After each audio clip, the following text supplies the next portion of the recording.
বরিশালের চরমোনাই ঘাটে ডুবল নোঙর করা লঞ্চ। ঝালকাঠিতে ফেসবুক লাইভে দুই শিশুসহ পিতার বিষ পান, তিনজনই হাসপাতালে। ট্রাক অটোরিকশার সংঘর্ষে গলাচিপায় নিহত এক। বরিশালের সাইক্লোন শেল্টারের রড চুরি। বাফলে তরমুজ চাষির কাছে চাঁদা দাবি, গণপিটুনিতে একজনের মৃত্যু। বরিশাল সিটিতে যোগ হলো অটোমেটিক গার্বেজ ডাম্প ট্রাক। বরিশালে 5 সমাজসেবা কর্মীর কারাদণ্ড। পটুয়াখালীতে 23 কেজির কোরাল মাছ 31,000 টাকায় বিক্রি।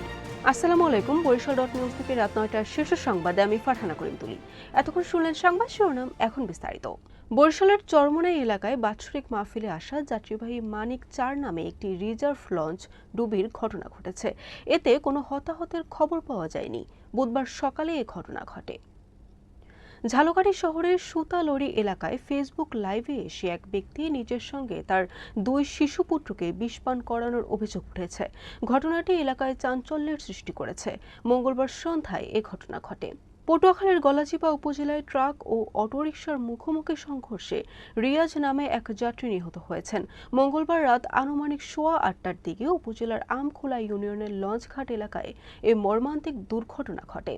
বরিশালের গরু নদীতে সরকারি বরাদ্দে নির্মিত সাইক্লোন শেল্টারের প্রায় 2 টন রড চুরি হয়েছে।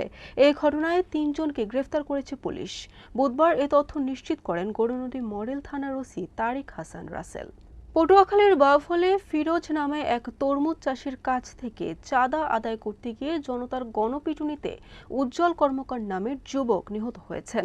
এ সময় গণপিটুনিতে গুরুতর আহত হয়েছেন মিজানুর রহমান এবং শামীম নামে আরও 2 যুবক।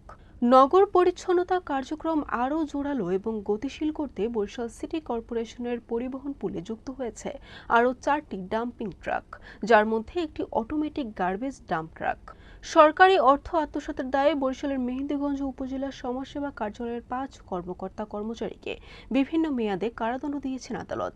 কারাদণ্ডের পাশাপাশি দণ্ডিতদের বিভিন্ন অঙ্কে অর্থদণ্ডও দেওয়া হয়েছে। পটুয়াখালীর কুয়াকাটা মাছ বাজারে আবারও দেখা মিলেছে বিশাল আকৃতির একটি কোরাল মাছের। প্রায় 23 কেজি ওজনের এই মাছটি জেলের জালে ধরা পড়ে, যা পরে প্রায় 30,645 টাকায় বিক্রি হয়েছে।